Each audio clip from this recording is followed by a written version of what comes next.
Hey, everybody. Welcome to another Sunday morning conversation. This morning, my guest is race director Amber Barlow. She's all the way up in Fairbanks, Alaska, and she runs the Arctic Triathlon series. Thanks for joining, and I hope you enjoy her story. Can you hear me? Yeah, I can now. Oh, perfect. Sorry, it's been a long time since I've moved to Zoom. We've moved to Teams for most of my meetings. So I was like, which button again? Well, I'm still in the office, so we were using Teams, but I don't do that anymore. So yeah, I was like, oh my goodness. And I apologize every now and then. I'll be like, go lie down, because I have two dogs and they're both staring at me as if I've never petted them in their life. I have two cats, and they might jump up here, so you might see a tail pop up. Yeah. I mean, mine are old girls, so they just do what they want. It's not like I can train them anymore. 14 and 17. I know, right? And these boys, it's like I've never given them attention in their life. And they're just like, you're going to let me, right? You're going to pet me, right? I'm like, oh my gosh. Yeah. So yes. It's all right. It's okay. How did you end up in Alaska? Excuse me. There's a university up here. And my undergrad and graduate degree is in athletic training. And so they had a spot open, and it's been kind of a running joke in our family. My mom would always ask me, like, what are you going to do for a job? And I'm like, I don't know, Mom. And she's like, well, I'll move you to Buffalo, Maine if you have to. And I was like, ha, ha, ha. And then I'd call her in school and I'd be like, I hate school. I'm going to quit. And she's like, well, there's always McDonald's in Alaska. And so it's always just been this running joke. And so when the job at the university opened up, I applied for it, and I've been up here ever since. So yeah, believe it or not, I know something about athletic training. The person I used to be with for 4 years was an athletic trainer. She turned into a physician extender when she did whatchamacallit. She did I think it's called an externship. No, fellowship. She did it with Emory. So she got out of actually being and practicing ATC. But she did that for about 20 years. So I learned from her that it's long hours. Yes. It's very long hours. But it's very worth it. I'm going to shut this blind really quick. I see the reflection of my glasses. I'm like easily distracted by shiny things sometimes. So I always have to like take those away. But it's a really rewarding job. And I like being around athletes, and I love the college age. 18 to 25 is like, I have no association in terms of technology or even what they're talking about, but I just love talking to that age range. It's just so fun. And so for me, college is great. I can't do high school. It's too many parents involved, but oh my gosh, it was 6 days a week. It's a thankless job. You're putting in 60, 70 hours. It's not a lot. You can't have a life. Because she used to have two jobs. She would work something like a Panera Bread job in the morning just because it was an early shift and she got off, and then she could do, once school was out, she could do her athletic training until 9 o'clock at night. Right. It's in people, everyone always thinks that's so cool. All my athletes were like, oh, you should go on dates and you should date people. I'm like, when? I literally am here with you guys from 7 to 10 almost every day. Like, when am I supposed to? I can't even go to the bank. And they're like, oh, that makes sense. Like, you guys drive me nuts. So yeah, it's a great job. But I left the university about 4 years ago, and I moved on to the military installation with a different job. So now I'm super spoiled, and I work Monday through Friday, standard hours, and I have holidays off, and I still, to this day, it's been 4 years, I'm like, I'm off. I don't have to work on Thanksgiving, and I don't have to work on Christmas or New Year's, or I'm like, what is this holiday stuff still? Yeah. So. I know all about that secondhand. So right. Yeah, it's definitely, the people who do it love it, but they also talk about how they have nothing else. They can do nothing else. Oh yeah. You are in athletics, and people always ask me, they're like, oh, why don't you want to go to the pro level? I said, pro level? Are you kidding me? First off, it's still very male dominated in particular sports at the pro level, number one. And two, I was like, they're there at 5 a.m. I was like, I'm at least coming in at 7. They're there at 5 until like 10, 11 o'clock at night. I was like, I love athletes and I love athletics, but I wouldn't even watch football. Like, I watch so much ESPN, and I was doing 10 to 15 hours of ESPN every day, that when people would talk about sports, I'm like, no, I don't want to talk about sports. So how does this turn into triathlon? So, funny enough, when I moved up here, there's a master swim team, and it swam out of the university. So I joined, and grossly, they're way above my league. Every time I showed up, they're like, "Oh, hey, Amber." so they, so inviting. Don't get me wrong, very inviting. They always adjusted the workout so that I could like do the workout while they were, doing more. And I met a girl who she would swim with me, and her and I swam about the same pace. And being slightly competitive, I was like, who are you? Like, everyone else here swims way faster than me, and you're swimming with me. No, I've been here longer. But she knew everyone. And so anyway, we ended up chatting, and come to find out she was doing triathlons. And I had always wanted to get into them. I'd kind of dabbled a little bit in like high school, and I'd always wanted to race Canada, Ironman Canada in college. But with like college and running cross country, track and field, like you can't train for triathlons, and nor could I afford it at the time either. So when I found out she was doing triathlon training, I was like, oh, this is really cool. I was like, I'd like to, like, can I train with you or whatever? And so we started riding together, then started running together, always swimming together. And the funny thing is we started out as like this kind of enemy thing, because I was like, who are you? She thought I was hitting on her boyfriend at the time. So it was like one of these things that were like sort of situation. I don't have time to hit on your boyfriend. I got to get back to training. Right. I was like, oh no, I'm not attracted to him.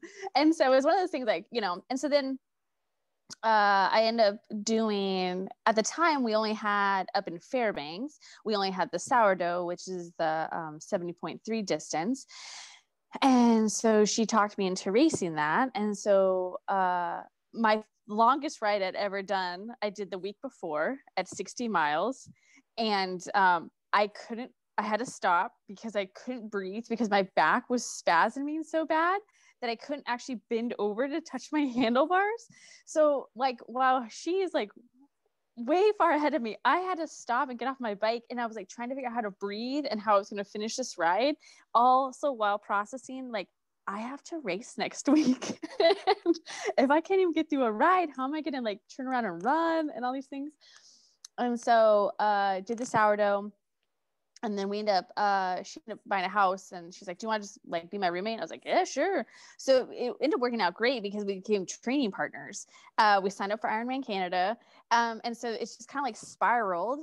And then a friend, a mutual friend, he was like, hey, like we should do a sprint triathlon. And I was like, oh yeah, I would totally be into like coordinating that. And so that kind of just like spurred, that was, let's see, 14. So what, 6, 8? I don't know. I think 2014 was the first we did breakup. I don't know. It's a joke that after 10 years we'll be fine, but we're not at 10 yet. So it's been like 7 or 8 years. Started doing the sprint try, and then the swim team, one of the local club swim teams, they had another sprint, and they ended up giving that up. So we kind of picked that race up and made it an Olympic. And then the longtime standing directors for the sourdough, they wanted to step down. So we just kind of like picked that race up too. So it's been like accumulation over time that we've kind of done this. But the long and standing short is that triathlon is needed in the interior of Alaska. It's more down in Anchorage. They have more races in Anchorage and like the southern part of the state, but not so much in the interior. So yeah, man. Yeah, we lost the Alaska man. And that was already kind of interesting anyway. And stuff like that. It was a little hard to like schedule around that with some of the other ones, because like Hammerman is down in Anchorage too. And the Tri Club in Anchorage, we tend to send our dates, which reminds me I need to do that. We tend to send the dates that we're racing, and they build their schedule too around our races. And so it's a nice relationship because we kind of know when everyone's races are, so that everyone can get the love, and it's not a like, oh, I only race in Anchorage, or I only do this sort of thing. Everyone can kind of travel around and hit some of the races. We have a really short racing season. We're questionable in May. I've learned a lot about race directing, and a lot of policies that you never thought you'd have to create, but we have a cold weather policy. So 40 degrees is our cutoff, because one year it was colder than 40 at 12 o'clock in the afternoon in May. And so we had to reverse the order of the race for safety reasons and stuff. So, our racing season really is from like May's cutting it. We're still indoor swimming. We can't get into the outdoor water until probably comfortably mid-June, and then about August, depending on what the fall looks like, is about the cutoff for outdoor water. So it's a very like condensed swim season or tri season. And it's never warm enough to be without a wetsuit. Yeah. In the interior, yeah. There's been some hot years that some of like the individuals who've trained a lot outdoor will do it. We made a mandatory on one of the years at Sourdough, because it's in an open court. It's like a dugout DOT like a pit that's like 50 feet wide. Yeah, that's exactly. Yeah, that's exactly what it is, and it's a freshwater fed pit. So it's one year we were temping at 52. And we had a couple of people show up that we knew, pretty active swimmers. They went wetsuit free, but they were very pink after. And so we made heavy, very heavy, like you have to be a wetsuit after that, because it's just too much. We're too far out, and there's not enough close support if people had trouble. So, but outside that, you could do it. We do have shallower waters that you could do without a wetsuit. But then you start getting into like swimmer's itch. Do you guys have the itch in your area? No. No? Oh.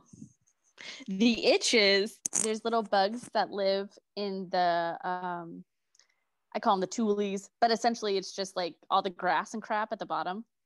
And if you swim through it, they attach to you and they bite you in your skin, but you don't know it.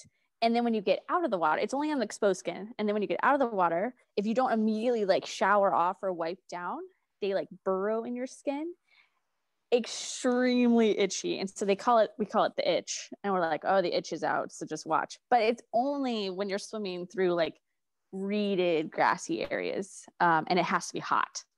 And so everyone knows, like in the tri community or any kind of open water, they're like, oh, the itch is out at so-and-so lake, don't go out. Or, oh, the itch is over here. So yeah, that's a new thing to me. I had never heard of that. Yeah. So if you ever hear like the itch, that's because there's little bugs that bite you, and it's so itchy. It's so itchy. So yeah, those are fun things we keep in mind for. So the cold water is good, but I would 100% advise wetsuit. So what kind of turnout do you guys have? I know Sourdough is only limited to like 100 people. Well, we limit all of our races to 100, and there's a reason, because of permitting, like DOT permits and stuff. Breakup is our sprint race, and that one we always sell out on. And it's good because it's a very intro race, so we always sell out. It's 2 weeks before the Gold Nugget, which is a women's only race down in Anchorage, and that race is about 1,500 women, and it sells out in about 5 minutes. It's a very hard race to get into, so we end up getting a lot of people who didn't get into Gold Nugget in ours, or they're using ours as like a pre-race. So we have a lot of intro new people into that one. North Pole, we get about 50. I would say about 50 consistently racers for that one. And I think that's because we jumped to a bigger distance and outdoor. So now we're open water, and not everyone has a lot of experience in open water.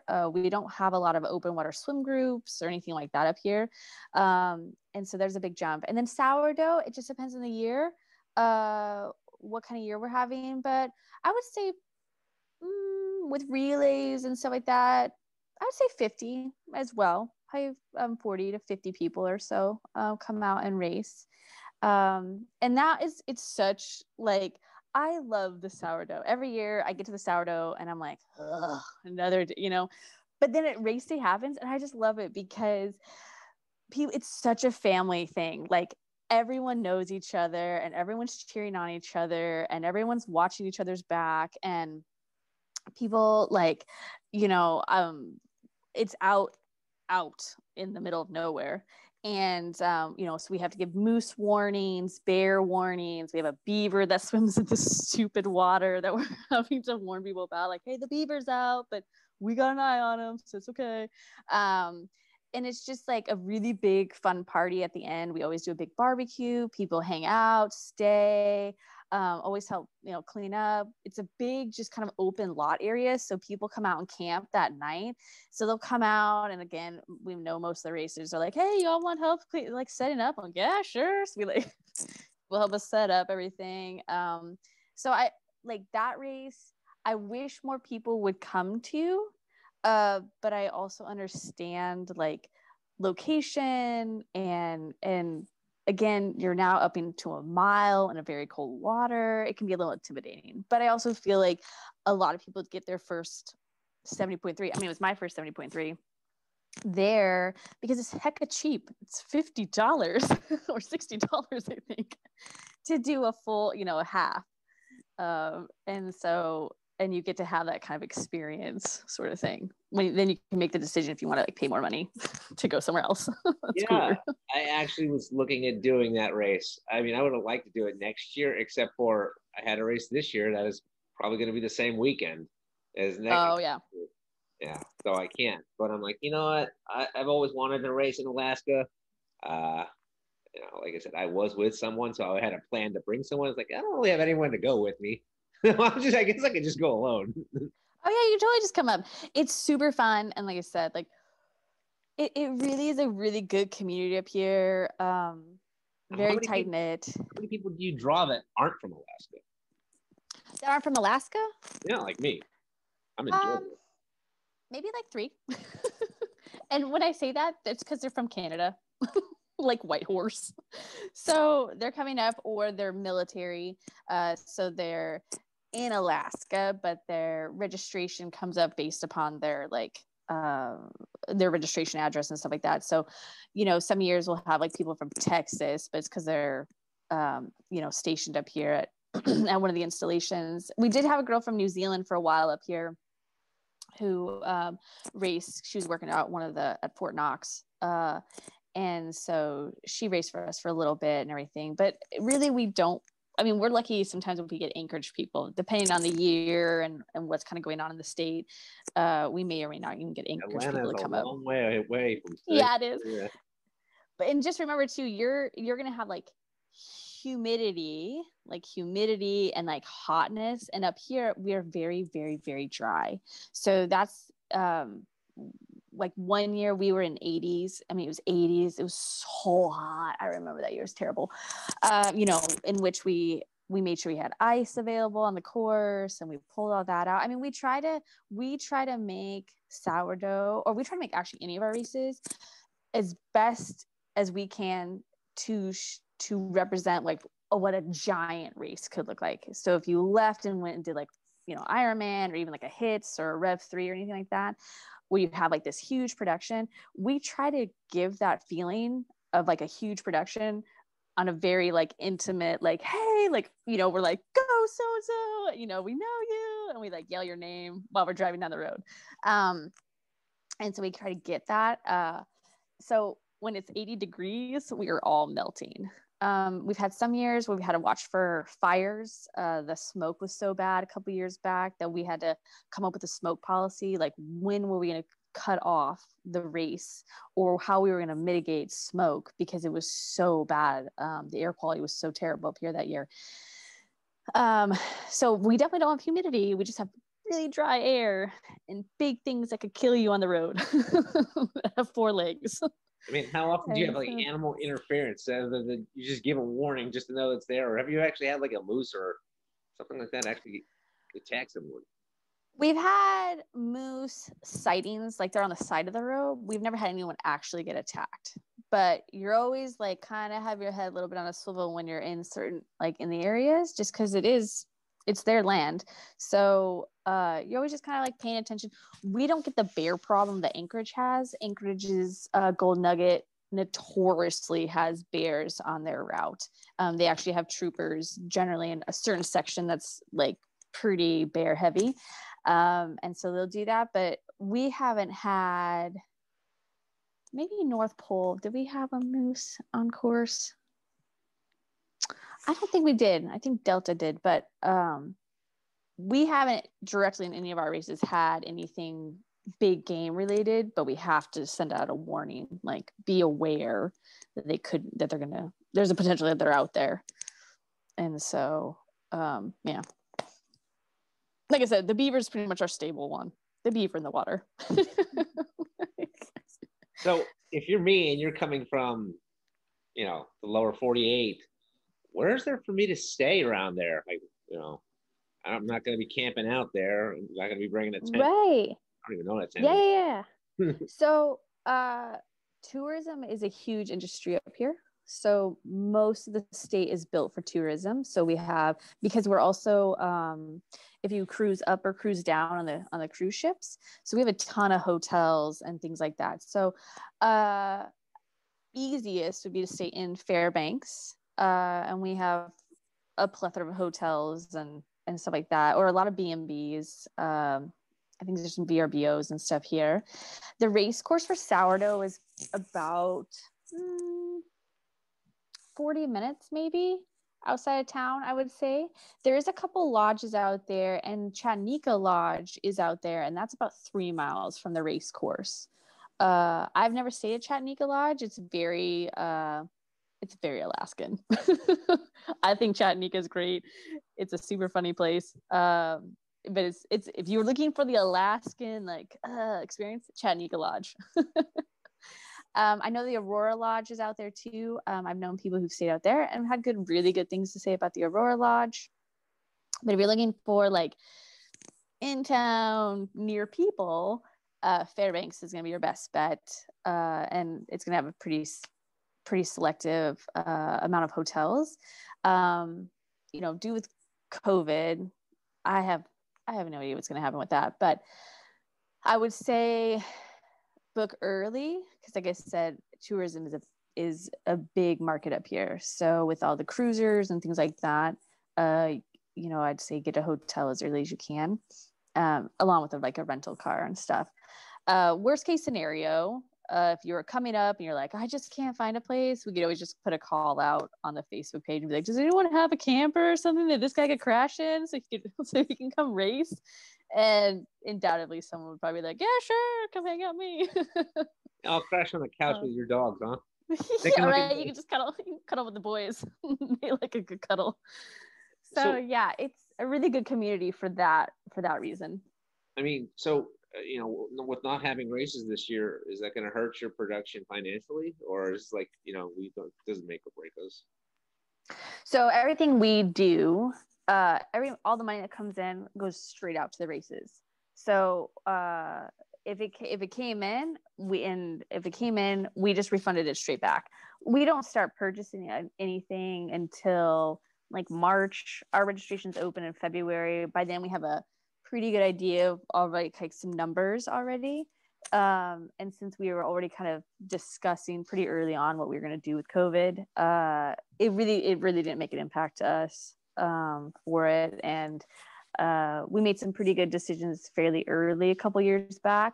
So we had a little nest egg, so it didn't really hurt us at all. And we're not, somebody asked me one time, they're like, oh, you guys like work really hard. I bet you guys do well financially. I'm like, oh no, I do this for free. I was like, I forgot to, oh yeah, all of us directors do this for free. So whatever comes in, we are literally pouring back out to you racers, to make sure you're getting the best experience possible. I mean, we have, one of the stores in town has a big arch. So we have like a big blow up arch out at all the races. We've got the bike racks that are the poles, just like Ironman would have. We have those bike racks. We have a timing system. It's a little goofy, but we have a ton of AstroTurf because we typically are racing in like dirt fields or really North Poles in a parking lot, the transition areas in a parking lot. We want to make sure that your feet are protected. We are a little bit of a princess every now and then. I want to make sure my feet feel safe and are protected. So we AstroTurf the entire parking area. The entire transition is AstroTurfed. It's all blocked off. So we have, again, a big production field. I've done a couple 70.3s that have had that are on football. Yeah. Fields. Right. And so I'm always like, my sister raced in Vegas. She was really big in the Vegas tri down there. And she goes, Amber, I have to run across rocks, dirt, barefoot, like through this 100 yards. I was like, why don't they AstroTurf that? And she's like, why would you do that? And I was like, because I'm a princess and I want my feet to not step on rocks. Duh. I think the worst I had to do is when I did Rev 3 Cedar Point back when it was a full distance race. The day in Lake Erie is notorious for bad swim conditions among algae blooms. But a storm came through the night before and they capsized one of the boats. So we're moving the swim to the marina. Well, moving the swim to the marina meant you have to run about a mile from the swim exit to transition on asphalt. And I didn't put down shoes. I ran in all barefoot. That hurt.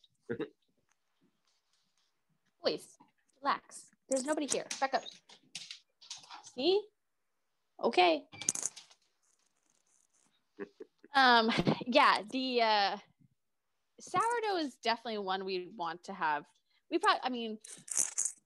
Breakup, we sweep the asphalt and it's on a grass field. So we sweep the asphalt and that's fine. And then we don't necessarily need the AstroTurf for North Pole. Really, it's for sourdough because it is in a just giant field sort of thing. And there's a bone sometimes of moose. So we try to AstroTurf as much as we can. But talk about stuff I never expected to hear. Right. Sometimes we're like, hey, look, I got a spine. Chucking it over to a different area. We're like, make sure the dogs don't find it. Chucking it. And glass and sometimes a lot of, shotgun shells and stuff in the area. So we tend to AstroTurf as much as possible. So yeah, it's just I wish more people from the lower 48 would come up and experience it. Because it's such an experience to come up and see what we have to offer and how we race and how connected people are. Started as early as the lower 48 does. I got to be in transition 4:30 in the morning for half Ironman, and for 70.3 stuff like that. And you guys don't start till almost back at noon. No, we don't. We start breakup at 12. Right at 2 a.m. But I know. Yeah, we're already it's already light all the time, especially by the time we hit North Pole. We do North Pole the week after the summer solstice. So if you were to plan, if you had a lot of vacation time to kill, I would come up the week of summer solstice up here because it is a huge party. That's all we do. I mean, it's just event after event up here because it's 24 hours of light. They have a midnight baseball game. I mean, they're playing baseball at midnight. There's a huge festival. And then they do a big 10K run where the race starts at 10 p.m. And it's a giant party. The whole 6 miles is a huge party. And so they, you run, you're done at, whenever. And and it's still light and nice outside. And then the week after is when we run North Pole. And the only reason why North Pole is our earliest race at 9 a.m., which is still like super early compared to any other racing time, is because it's at it's at our state park. And to watch for the traffic, we bumped it to 9. It's less traffic than if we waited till 10, which what we had originally planned it for. And then sourdough only starts at 10 o'clock because it allows people to get up. I think it's because the original race directors wanted to have their time. Gets people to get a chance to get up, have their coffee, get themselves good breakfast. Like, it's so chill. It'll be weird for me because I won't be adjusted to the sleep time. I mean, it'll be 2 in the afternoon for me. Yes, exactly. So there's a little bit of that adjustment time for sure. But you would get here and you're gonna feel a lot more relaxed, like a chance to like actually have a good meal, get an idea what kind of the setup is. And we do all the bib pickup out there because the race, why do we do big pickup? It's just easier, honestly, because then we have a full count of who's actually gonna race today. Versus if I did big pickup 2 days prior and people don't show up, it's just a little bit more of a headache that way. But again, super chill. Sometimes I have to delay the race by like 5 minutes, and I like tell people that. I'm like, when you're the race director, you can decide when we're gonna go. I need to find this XYZ before we can start. They're like, okay.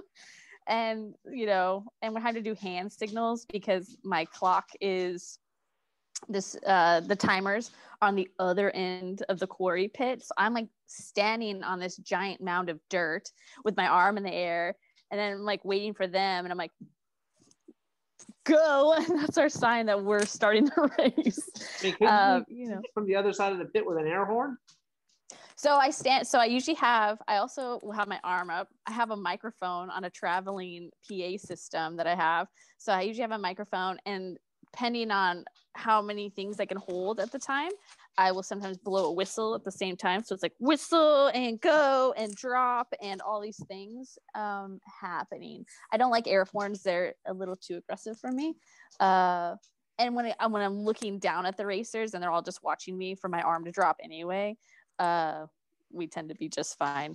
And most people, I definitely will tell people to get in the water, and because that race is so cold, I won't have people like in the water for very long without moving because it's chilly on that side that we start on.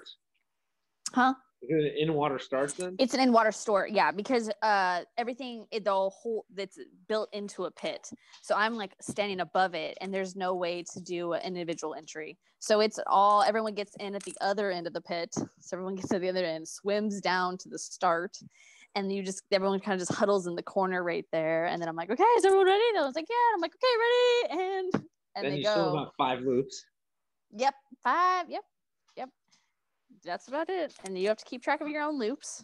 And then you get out at the other, so where you would get in to swim down, you get out at that section. We do have a heating tent. So it is something like if you just can't get warm for whatever reason, we always put a heating tent there, regardless of what the temperature of the day is. Which is an ice hut. It's pretty great. I got a really nice one. I don't know what an ice hut is. You don't know what an ice hut is? Oh. No. I live in Atlanta. It snows down here maybe once a year. That's true. I mean, I was in Ohio in the lake where we got lake effect snow, but we didn't have ice huts. We didn't. That's so, because I was thinking about this interview today. I was like, I'm gonna get this interview and realize that it was 10 degrees this morning out. Like, Alexa, what's the temperature out? Right now, it's 65 degrees Fahrenheit. Yeah, it was 10 this morning. 49. That's kind of cold. Yeah, it was 1 yesterday. Exactly. So like for us, so what it is like it's just like a well, you don't have to have a collapsible. We have a collapsible, but it's a collapsible 4-walled structure with a ceiling. and you would put it on ice, and you ice fish out of it essentially. And it's okay. So it's not as sophisticated as those shacks in Minnesota. No, it's not like a shack in Minnesota. We've got a little collapsible one that makes it so it's a little bit more portable for us. But we put a buddy heater in there, so we have like a propane heater in there. And I'm not gonna lie, I start that sucker pretty early in the day, in the morning, so it's very toasty by the time swim time comes around. And but safety is a big deal for me, like a really big deal. So because we know how cold the water is, and that some people aren't adjusted to it, or just might be slow swimmers, that they get too cold too fast, but I still want everyone to race. So I'm like always torn between this, like, how hard do we push somebody but keep them safe? So a couple years back, when we had that really cold water, we had so many people who were really on the fence about it.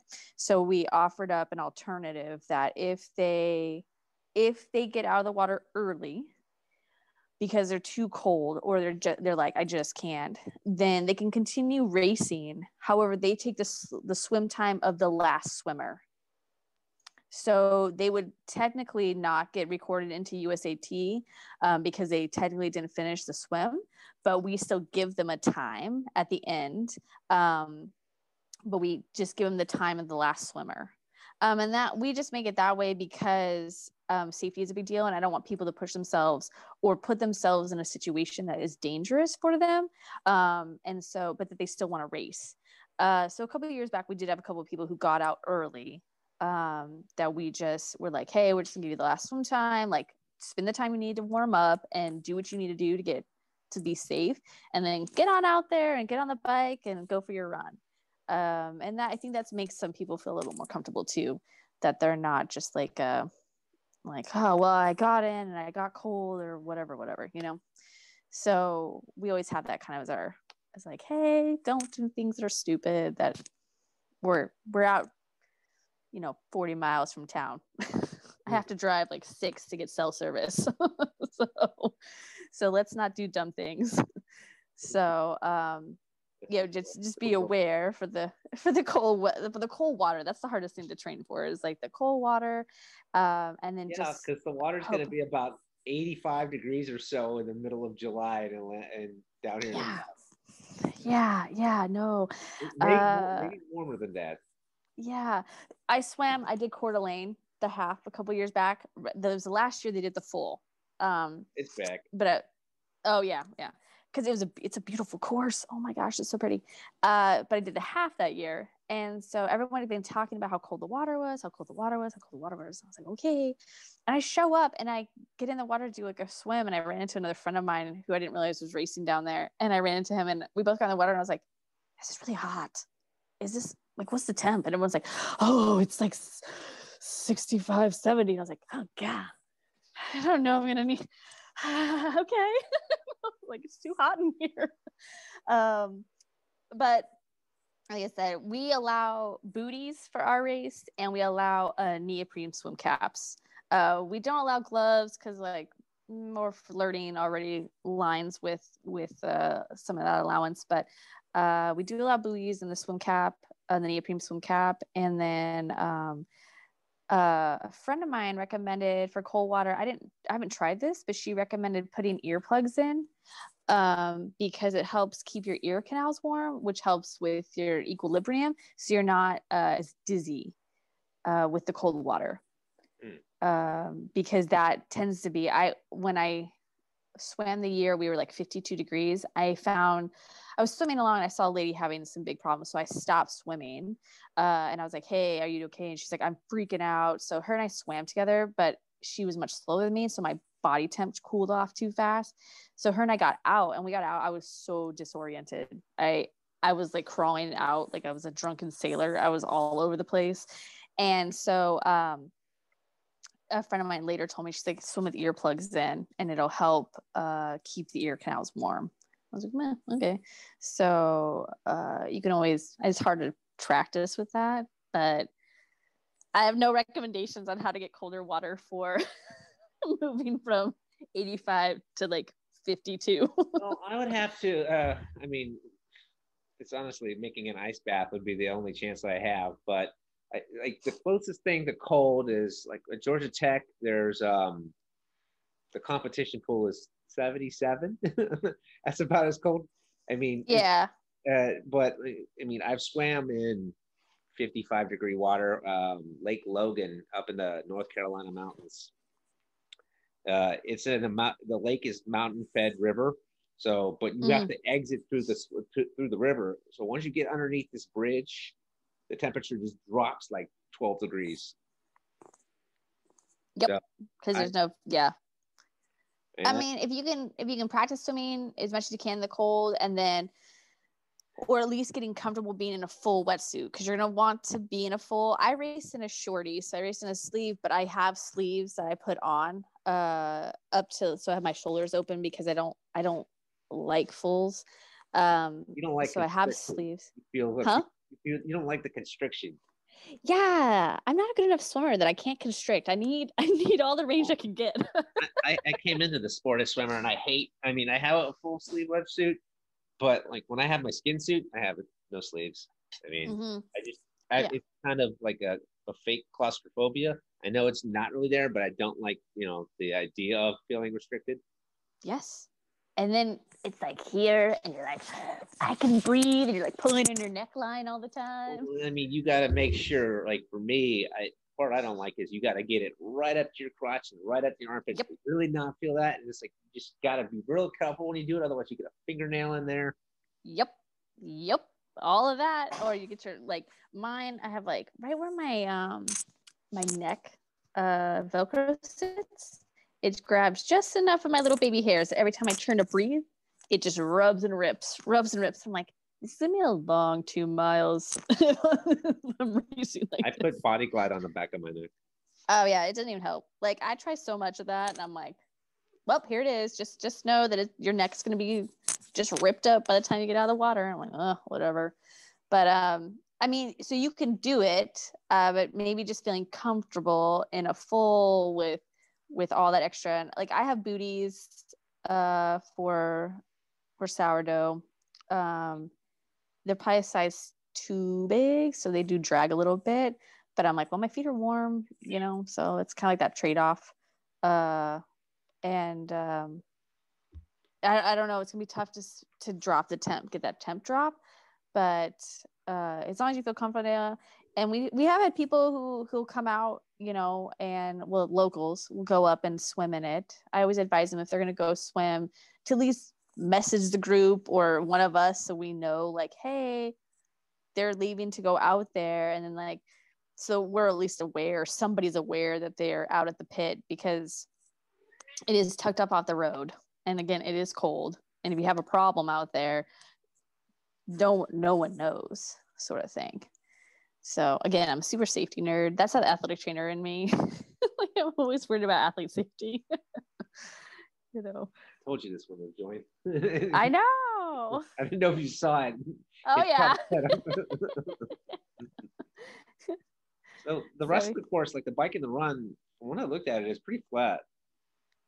Yeah. So the bike is two loops. There's some rollers on the one end. And they're not terrible. They're a nice breakup, honestly, because otherwise it's so flat. I swear there's a headwind both directions.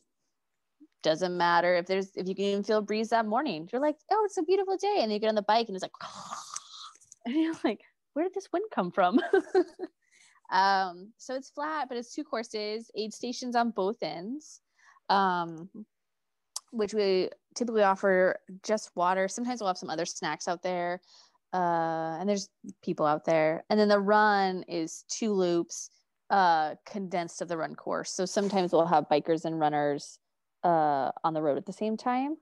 But we do aid stations. It's kind of like, honestly, as boring as the run course is, it's like mentally the best breakdown, because it's a 1.6 miles out, aid station, 1.6 miles back, aid station, like 1.5 miles out, aid station, like 1.5 miles back, aid station. So it's like a really easy kind of mentally breakdown course that you see a lot of people.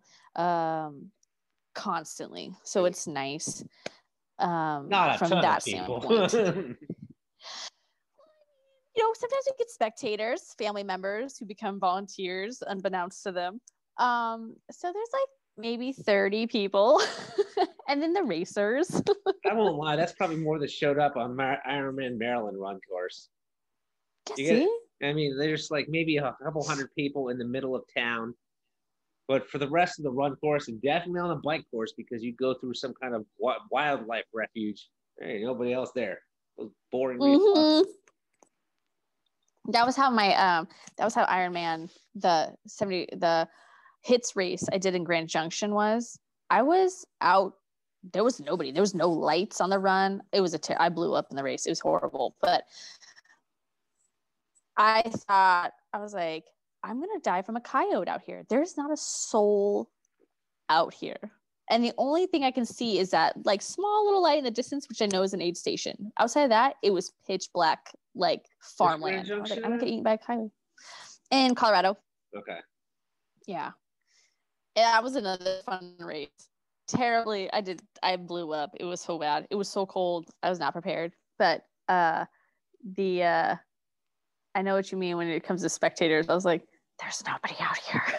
I don't know where I am. Like most Ironman and Ironman 70.3 bike courses, unless there's like one or two spots, there's really nobody else there. Well. Mm-hmm. Yeah, and this one, you're always going to see somebody at some point, because obviously it's an out and back and you're looping. So someone's either going to be passing you, someone's going to be coming at you, you're going to be coming up onto somebody. There will be sections where you're kind of bored, but at some point you're going to see someone. And I think that's nice. And I usually drive the course a couple times anyway, and I'm like super obnoxious. I'm either like honking my horn or playing music or yelling something at you out the window. But we've had people in the past who've come through either at the outside aid station or coming back through the transition aid station who's like, hey, bikers having problems back there. And someone on the road will usually come find me or one of our other directors and be like, hey, someone's having problems on the road. So one of us will hop in the car, drive out and figure out what's going on. The one year it happened, it ended up being one of my athletes from the university who was out on a joyride. I was like, what are you doing out here? He's like, I was out for a joyride and I messed up the wheel back here. I was like, come on. So I threw the bike in the back when we switched out wheels and he finished his ride out. But so he wasn't even racing. No, it wasn't racing. I know. I was like, what are you doing out here? He's like, Amber just out here tooling around. I was like, okay, let's go. I was like, we haven't had the same wheel size. So I was like, just take mine off my bike.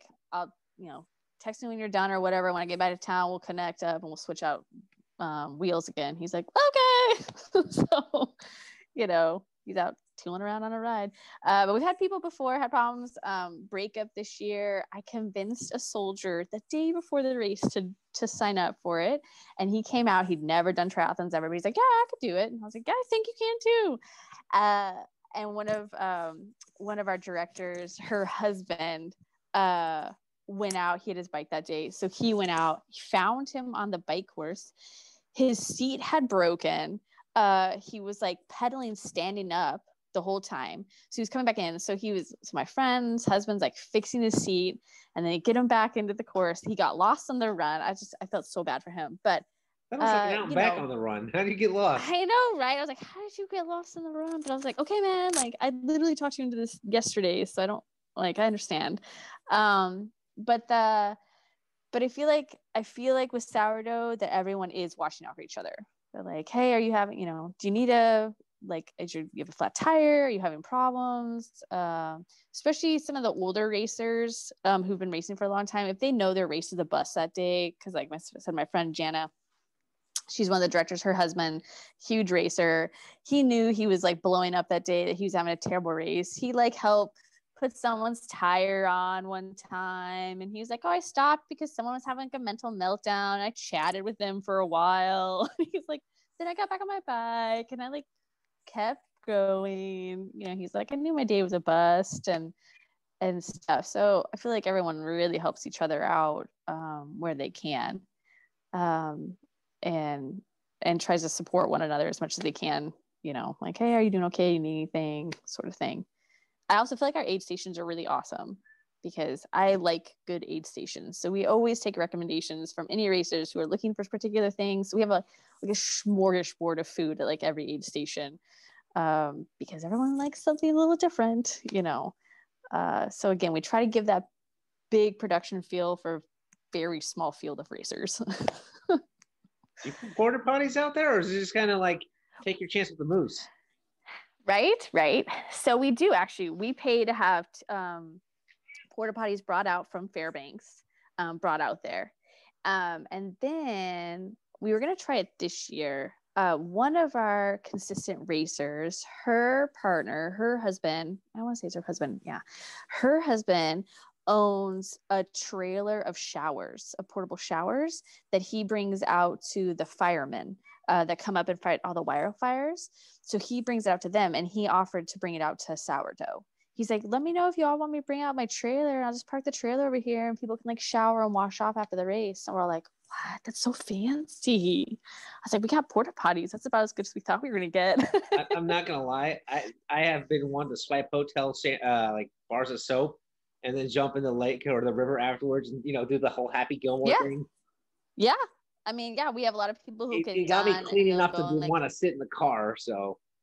Right, exactly. And because we usually do a barbecue after, some people you know, want to change clothes or whatever, and we do, because we do have people who come out with their campers. Like I tried to bring mine out.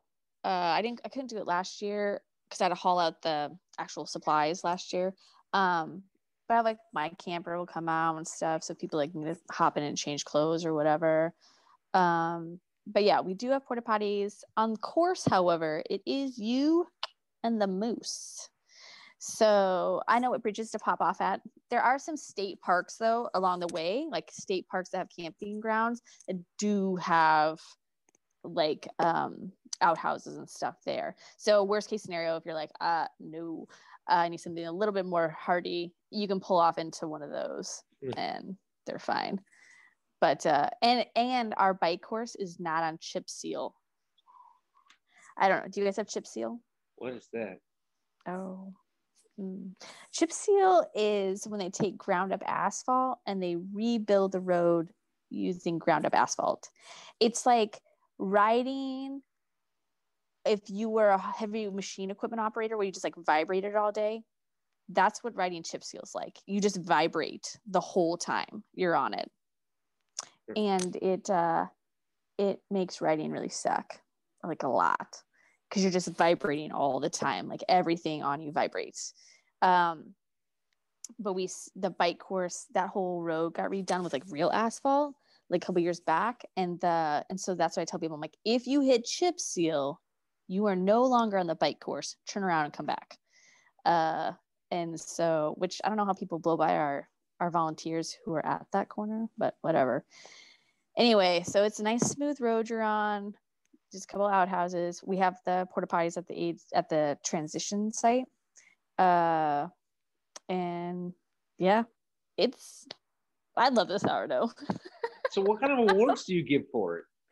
So we are all about making sure people get, again, cool things. So we try to think of something that's very sourdough-like. So a couple years ago, we gave away, we did gold pans. So like panning for gold. One of our avid races, his wife is an artist. So she painted the inside of the gold pans for us. We've done, what else have we done? Oh, we did really nice tiles a couple years ago. We did really nice, like what you do, you know, when you go to like Ironman and people like, there's a vendor there that you can commemorate your race with like a tile or whatever race it is. We get those for awards. So we did tiles for awards. We've done really nice medals. So sourdough, we stopped using it a couple years ago. Sourdough, we used to give everyone like a prize at the end for finishing, but it got to be a little daunting on like figuring that out. And then how many racers we had, it just became complicated. So we stopped doing that and just started doing just the top racers. Got awards. So we got medals the one year. What else have we done? Oh, I think the 1 year too, we went over to Goldstream Sports, and just like bought a bunch of random stuff, and like everyone, it was like, here you go, sort of thing. So we try to be kind of creative. Our swag, I guess, you give away every year. Breakup is consistently a t-shirt, and that is because it's most of the time people's first race and everyone wants a t-shirt. So typically there's that. North Pole, we try to do something that's very like, you're new to triathlon, things you might not have. So we've done like this is my favorite one. We did buckets. So I had big like North Pole triathlon stickers made, and I went over to a hardware store and bought 5-gallon buckets. And everyone loved them. It was hilarious. Everyone thought they were the bee's knees because you could put all your triathlon crap in them. And then we had lids and stuff. So everyone had like a seat right away. They had all their crap right away. It was all organized in transition, like set up. So we try to do something at that race that's very like, you're new to triathlon. Like, what don't you have? That's also where the toilet. I usually am the one in charge of the swag stuff. And that's the one I get to like, I tend to play the most with. I'm like, we did arm warmers 1 year. We've done hats. We've done just weird things. And then sourdough, we figure you're probably a little bit more experienced. So we tend to be a bigger item. So we've done like big beach towels. We did backpacks 1 year. We've done sweatshirts. We've done some nicer stuff. So for, again, whatever money comes in, we are pouring back out into the racers.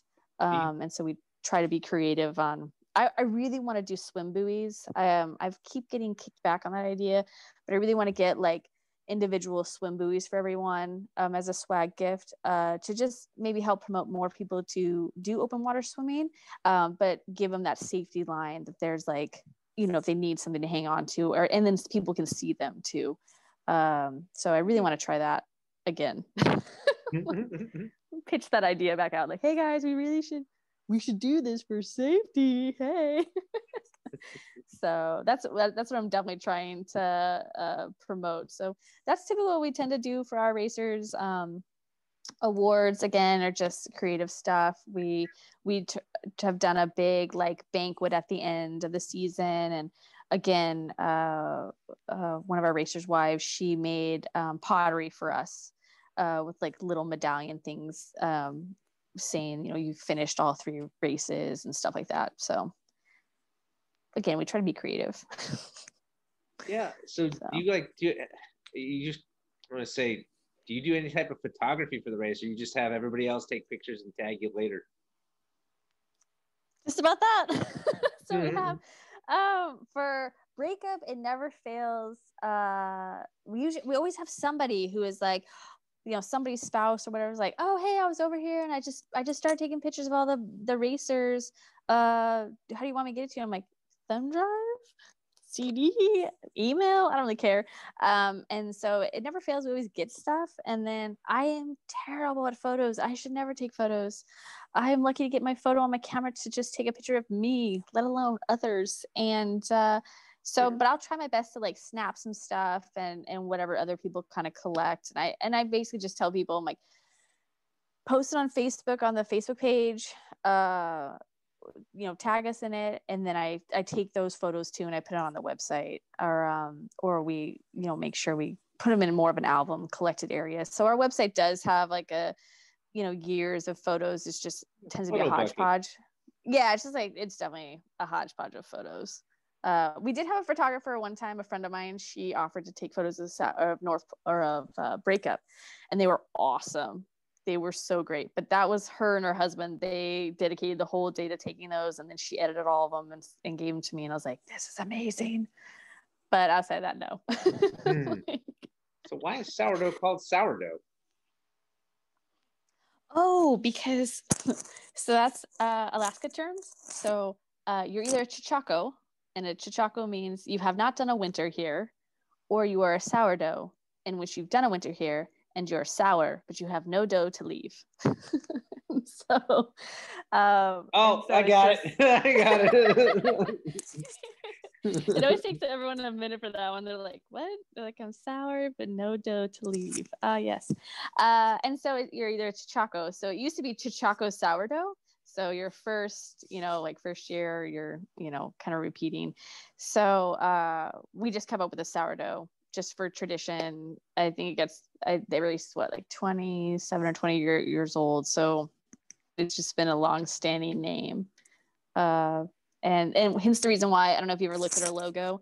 It's kind of an older guy. So the guys that started the race is Bruce Miller and Bad Bob Baker. And Bad Bob loves orange, like safety cone orange.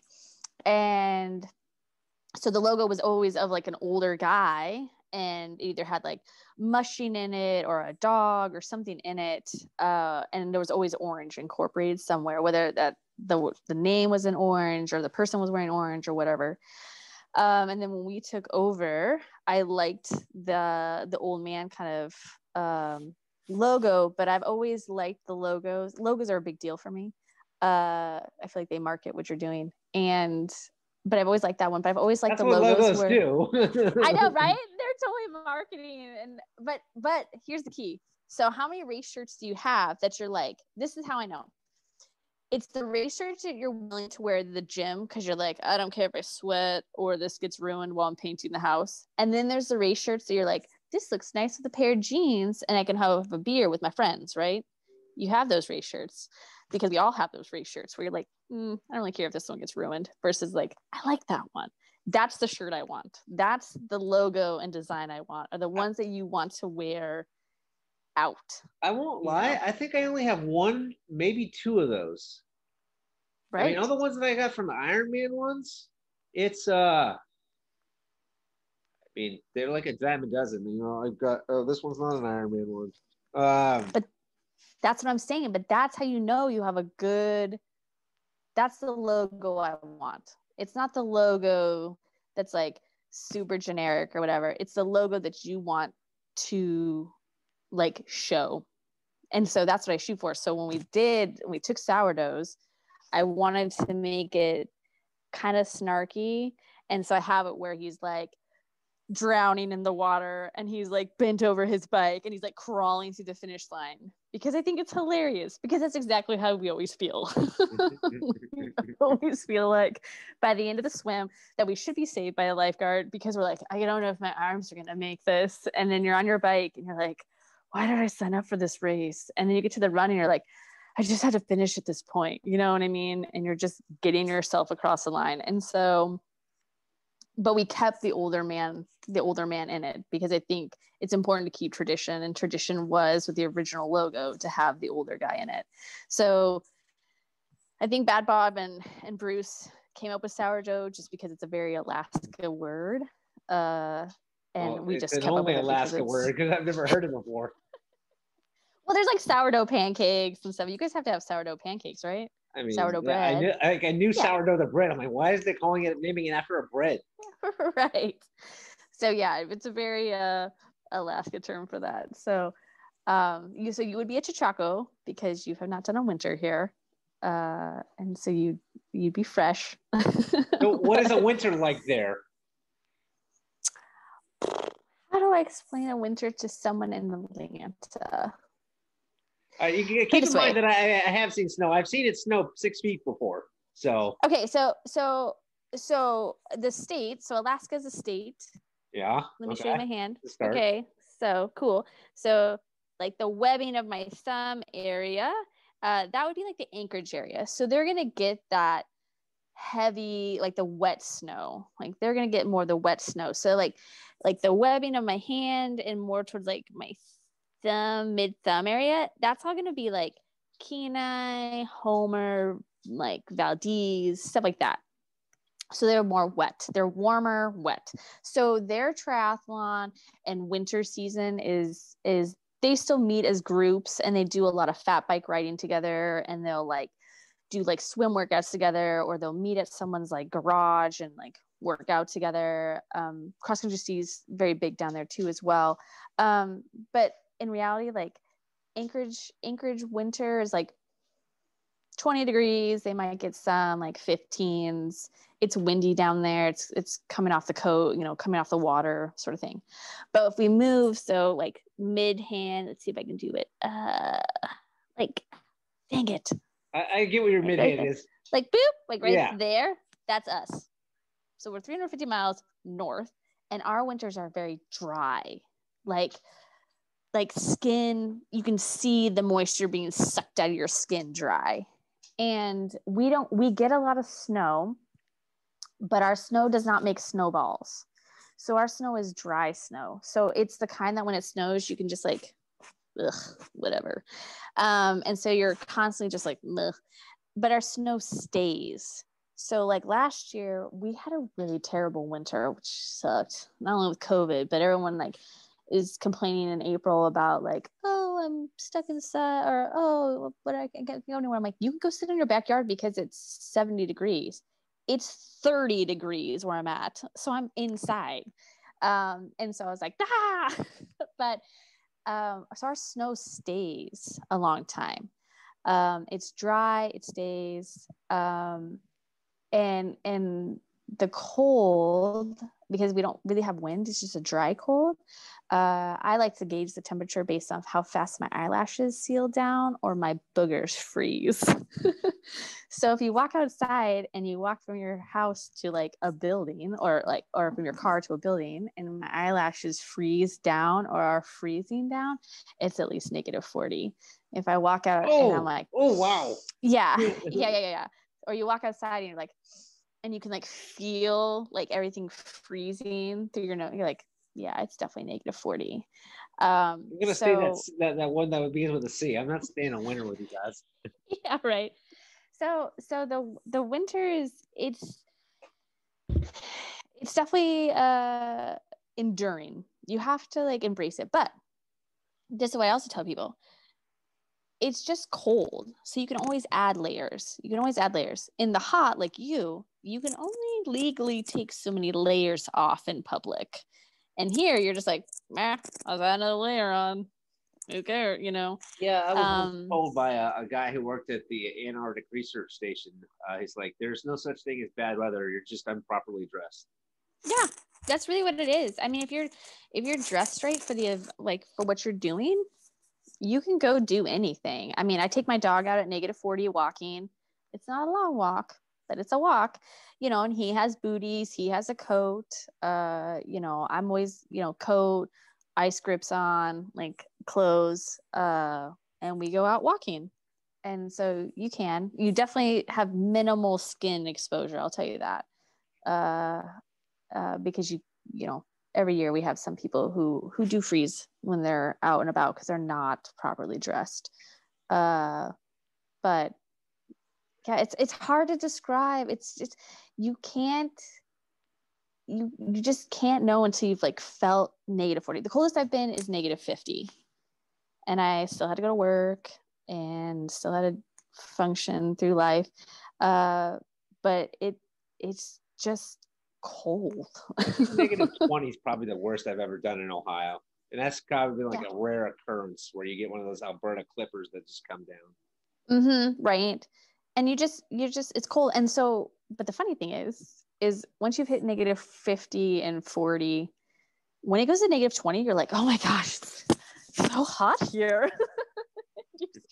You're like, this is disgusting. Do believe I'm feeling the vapors. I do believe. And, and so we all get excited in town when we find out it's going to hit 0. We're like, what? It's going to hit 0? We need to go skiing. We need to go do this. We could just like, I could just wear a light coat. Oh, I should still wear a hat. I don't know. Do I need a hat? Yeah. You like have these, and I'm like, it's 0 degrees out, but you get so used to being at like these subarctic temperatures that when it warms up to that, you're like, oh, it's beautiful out. And I coming from the university, a lot of our athletes were from California, and when they first got here, they're like, I will never wear t-shirts at 30 degrees. I will never wear shorts. That has never happened. It's like, all right, I do that. I'll see you. Yeah, right. Yeah, the springtime comes, it'd be like 30 out, and I'd see him like on campus in a t-shirt and shorts. I'm like, hey, like, shut up. Like, walk away from me. Marathon weather down here is like roughly 40 degrees And I'll run that in 2-inch shorties and a singlet. Right, exactly. Yeah. And you just get used to the temps you're at. And you just have to, again, like he said, Antarctica, you just have to be properly prepared. You just also have to be a little bit more aware too that sweat could kill you. So sometimes when you're out working out outside, whether it's walking or fat biking, you need something that wicks, and you need to know like how much you're sweating. So when you stop, you know like how long you can stop for. And stuff like that, because you stop too long and you're gonna be in a bad position real quick. And so just things like that. Even when I go skiing, I always have another down coat in my car, usually like another sweatshirt. So the first thing I do when I get back in the car is I like take down as much as I can, and I put on like a dry sweatshirt and a new down coat, because it's all dry. And not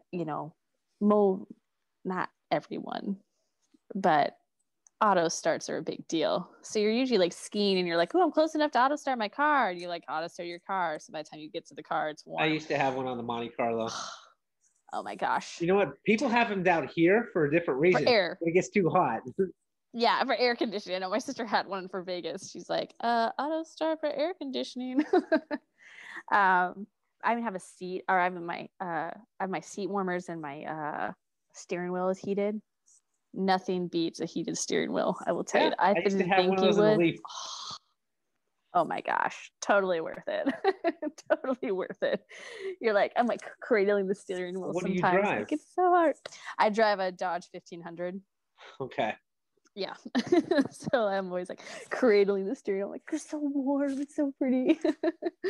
But yeah, so it just comes down to like having like kind of forward thinking, like, okay, I should probably have another pair of clothes to change into just in case. When I get done with my ski, I can throw on something that's drier, warmer, and reduce my chance of being as cold. So good clothing is a key thing here. So tell me about this town, North Pole, Alaska. I hear it's Christmassy. Oh yeah, and it's south of Fairbanks. Oh, okay, slightly warmer. Yeah, right. It's about 20 minutes outside of Fairbanks, and it's just what it is. It's North Pole. So Santa Claus's house is there. So the giant Santa Claus house. Santa's out all summer long because of tourist season, and then comes out pretty heavily, I'd say November or so, for Christmas, like cards and stuff like that. And yeah, all the street lights are candy canes. It's just always Christmas in North Pole. Oh, and if you can send if you drop any of your mail off at any of the postals, you'll get like a North Pole stamp. So during Christmas time and stuff, that a lot of people drop mail off, so they get the North Pole stamp and stuff like that. So nice. It's an interesting town, to say the least. So all your race season, if you come up for it, I guess you miss Aurora, the Northern Lights. Yep, you'd miss the Aurora because of the light being out all the time. I think we saw lights this year. I think maybe starting in August, but that was like 2 or 3 o'clock in the morning. And they were out last night, I guess. Last night around between 10 and 3 a.m. the lights were out up here, but it needs to be dark in order to see them. Yeah. I got you. Yeah. I also when I was looking up hotels and stuff, I saw something about Hot Springs Resort. Yeah, Chino Hot Springs. So that's about an hour outside of Fairbanks. The road you take it ends at the hot springs, so you can't miss it. And that's a lot of fun when you go out in the wintertime at -40, because you can put the water in your hair and get that to stand like straight up. And even mine, I have very long hair, and we've gotten it to like stand out. Takes a little work, but at -40 and everything freezes. It takes a long time to dry that much hair. Yes, does take a lot of time at -40. So that's the other way I can tell when I leave the swimming pool, is how fast my hair freezes. It's extra crispy today. But Chino Hot Springs, beautiful place. They've got they're really interesting because of the hot springs. Obviously, it's thermal thermals. So they actually have hydroponics out there. So all their stuff that they serve in the restaurant in terms of fresh fruit or vegetables is grown on site via hydroponics out there. And then they have a giant ice hotel too that you can stay in, but you are sleeping on a bed of ice, of carved ice. So it's like a giant hotel and the whole inside is ice. And Double hoodies. Double hoodies. Yep. It's quite brisk.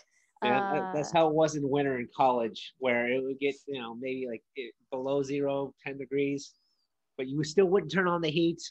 So you're like, yeah, just put on another hoodie. Just add another blanket. It's fine. Yeah, honestly, I just kept, in college, I was too poor to pay for anything. I'm like, I just throw on another one. I understand that one. Yeah, so it's a great place. A lot of people go out to it. I don't tend to go out in the summertime because again, it's hot springs, it's summer, counterproductive in my mind. Fun. Yeah, not as much fun. But the winter is really cool to go out there, especially on a really cold, like when it's gonna be a cold night or something. You drive out there. If you catch it just right, sometimes you can catch the northern lights out. So you're like in the hot springs, checking out the lights, hanging out. Can you use it without actually, staying there? Mm-hmm. Yeah. Nice. Yeah, so you can go out for day use. So we've gone out, what sucks, this is the problem that I don't like, is you like drive out an hour, you like hang out in the hot springs for like an hour and you get all relaxed and you're warm. And then you got to drive back an hour on icy roads. And you're like, I have to be alert now. And I'm all relaxed from the hot springs. So I'm always like, we should just get the night out here. So we could just like relax the whole time. Nice. Yeah. Well, I mean, this has been fun. I mean, I look forward to coming, hopefully 2022. I would have liked to come for next season, but, COVID kind of ruined everything. Well, who knows? I had 17 races, 2 of them were funded, and then 15 of them were going to get deferred. Oh, yeah. I'm going to probably be racing Miami in March. Oh, my gosh. That's going to be awesome. So then what do you do again? Right now, so I am a former architect. 2017, 10 days after Ironman Chattanooga, I got hit by an SUV. I think it was an Expedition from North Tahoe. I can't remember.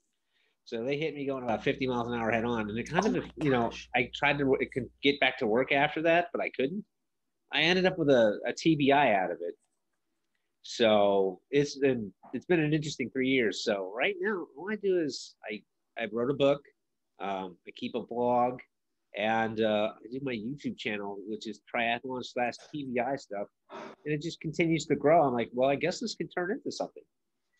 Oh, that's cool.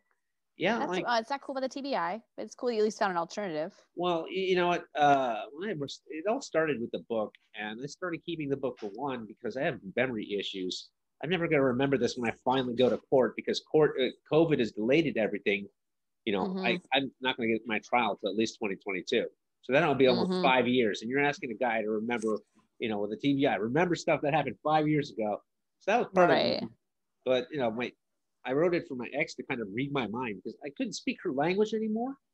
I used to be able to read. My perception was severely blunted. And so it just started finally coming back now. So I wrote it for her to, to kind of like a Rosetta Stone to read my mind and be able to speak my language since I couldn't speak hers. She never read it, but then, like in January, I started sending it out to different organizations. I said, I just need people to know what I'm going through. And I started to get like comments back saying, this is really good.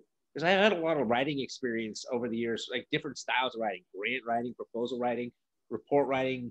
So I'm very descriptive in the way that I talk about things. And people were saying, you need to do something with this. You need to get this published. So, and then they're like, I got some stories from people like, what do I do now? What am I supposed to do? Like I had this one where this gay guy, his partner suffered a severe one, but he was on the outside looking in because he wasn't his medical proxy. So he's like, I don't know what to do. And they're like, their family isn't very cool with gay people. So he's like, I said, well, first I don't know what to do. And I never thought I'd be in this position to be telling people things, and it just kind of snowballed from there to where people tell me stuff all the time, and they ask me advice, or they're just looking for someone to talk to, and that's what they've liked all my videos for. That's awesome. Then I started interviewing people, and I'm like, whether it was triathlons or TBI related or brain injury related. Like, do you remember who Jim McMahon is, the quarterback for the Bears? I interviewed him, just like, I'm like, hey, he's got brain damage. So, and I started interviewing people as a second project, just because I'm like, well, there are tons of people with interesting stories out there. Like, for instance, you being up in Alaska, so many questions. Like, do they even use Tinder there? Or is there more than 5 people? This is our rule of thumb: is the odds are good for women. It's like a 1 in 10 ratio, so the odds are good, but the goods are odd, and so just that's what it is. Yeah, I mean, I can imagine. And it's like, Jesus, I have no idea how that works, because I have friends who live in rural South Carolina, and the quality of guys that show up there are like they're all rednecks and Trump supporters, and they have like 20 of the 32 teeth, and they're uneducated. They're like, we got to move. I'm imagining Alaska is not much better. When you started saying the descriptions, I was like, are you sure you're not talking about us? I bet you they all should have pictures of them with a dead animal or a fish. And very bearded. We're very like... Yeah, like I said, many questions about how life works out there. Actually, the more funny joke we talk about is I have a roommate, and we always joke about, like, so dating here is also like, oh, so you live in a dry cabin. I'm going to walk over there. Oh, you have water. Oh, hello. How is everything going? What is a dry cabin? So you have water. A dry cabin means you have no water at your house. So you have an outhouse, and you have no water. And there's a lot in Fairbanks. So you can, cabiners, so sometimes you can smell them, because you're like, when's the last time you washed your clothes? You're like, I live in a cabin. You're like, okay. That makes sense. So not all cabin people are like that. So, like, make that clear in case you put that on YouTube. But yes. So dry cabins. Stuff I had no idea about. Yeah. So dry cabins. So when you see on Facebook, when people post, could you live in this cabin with water but no internet for a month? I'm like, you're gonna pay me to do that? Absolutely. There's water there? Huh. Easy. Like, I don't have internet in my house. So to me, okay. How are you doing this with me? Is it you use internet on your phone? Yeah, so I have an iPad that I have linked to my phone, so it's just data on my phone. Yeah, so I need the internet.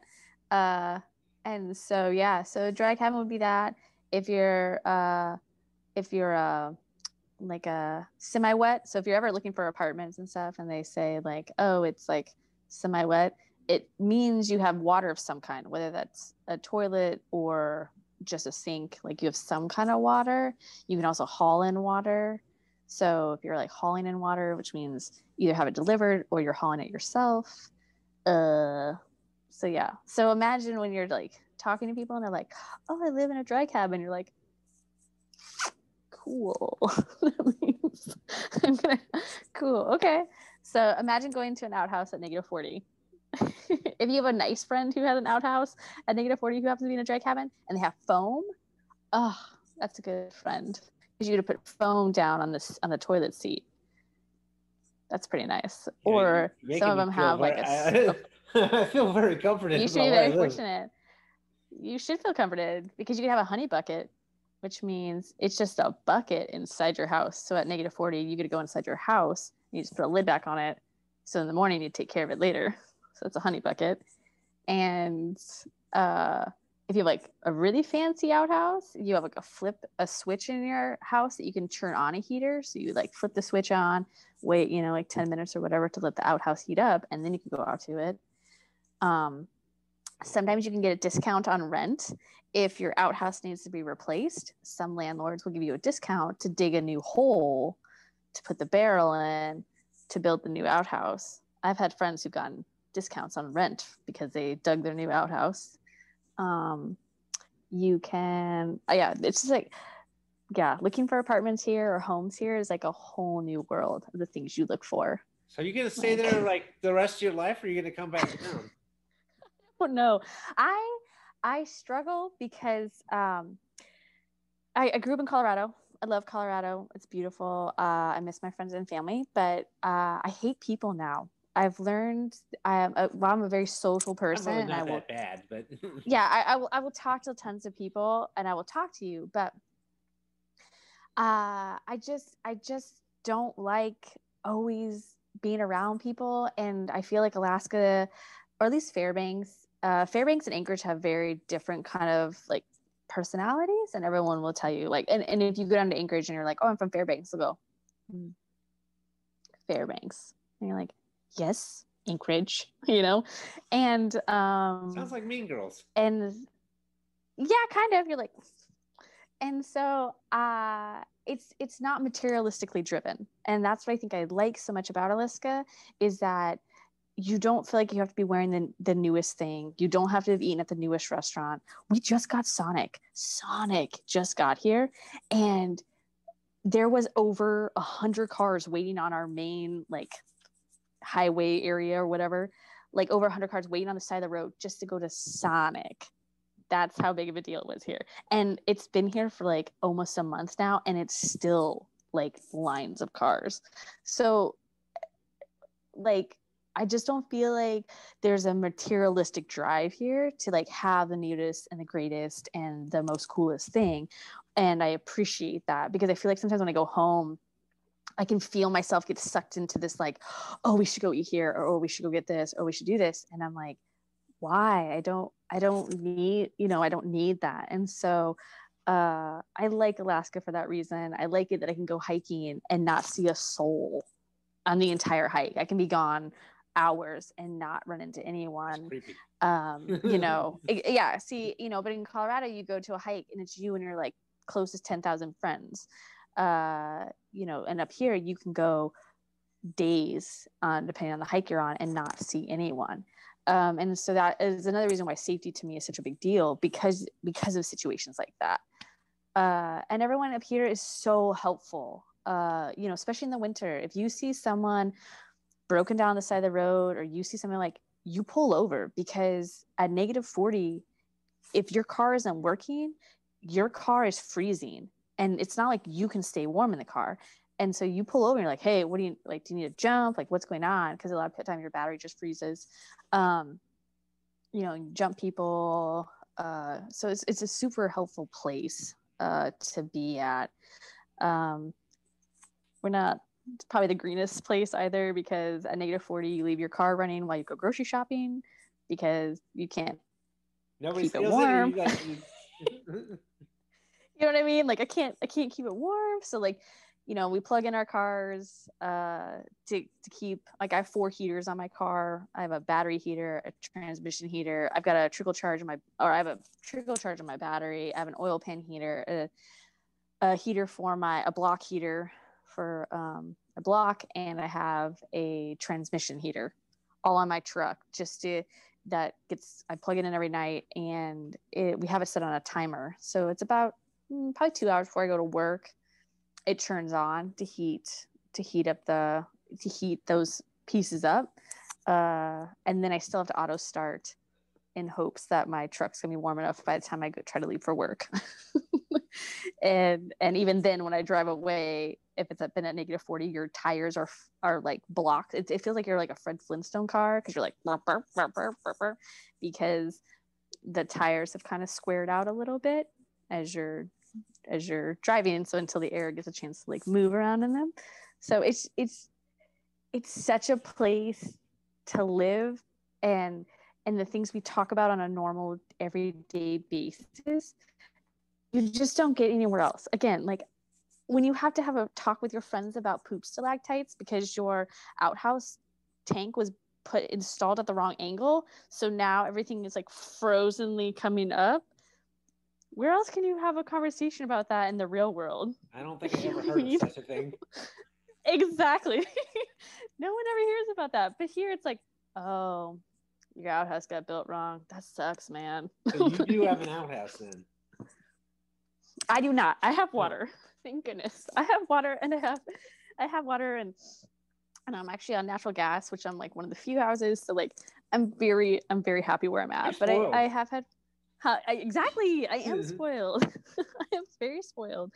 You know, but I do have friends who've had the outhouse lifestyle, and when you go to their house, you're like, crap. I have to put my boots on, I have to put my coat on to go outside. You know, I even let the dogs out. When I let the dogs out, I let them through my fence at -40. If I've washed my hands, like say I'm like, oh, I'm gonna wash my hands. So I'm like doing something. I'm like, oh, I'll let the boys out. If I have not completely dried my hands off, my hands have actually stuck to my handles of my doors.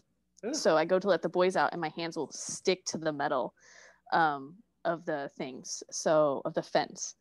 And you like rip it off, and you're like, apparently I didn't dry my hands enough. So it's just the weirdness in Alaska is so attractive for me. And I know it's not everyone's bee's knees, and I know it's not everyone's, and we have a lot of people who do not do well up here. But to me, it's just too weird not to enjoy, you know? And you just have to do it. Plus, I don't do well in the heat. I don't know if I can surround up there. I'm not really a pickup person. I drive cars. You have to at least, I mean, you can do it. You can drive a car. I have friends who drive cars. In fact, a friend of mine, she used to drive like a Toyota Yaris, and we called it Junebug. Junebug never died. Junebug started all the time. You just have to, again, it's just like clothes. You just make sure you have the right tires, the right provisions for it. You don't always have sand or gravel or kitty litter or something in the car, because you're going to get stuck. Inevitably, you'll get stuck. Or you jump up to like a smaller SUV. I've driven SUVs before up here, and it's fine. Again, it's just at -40, at -40, it's like the best time to drive on the road, because the ice and the temperature, the coefficient friction is the same as driving on asphalt. So it's when the temperature gets warm is when it becomes really dicey to drive, because now that the heavy driven area have melted and heated up, and then they're freezing. So that's when it becomes a big skating rink, and not the best. Or like right now, where we're getting like some snow, and then it melts, and it's freezing, and then it melts and freezes. Until we get a good base layer, driving, it's kind of a sucky point. But yeah, I have friends who have cars, and you're fine, and just good studded tires. You know, we have like a studded tire season where you can put your studs on and have to take them off.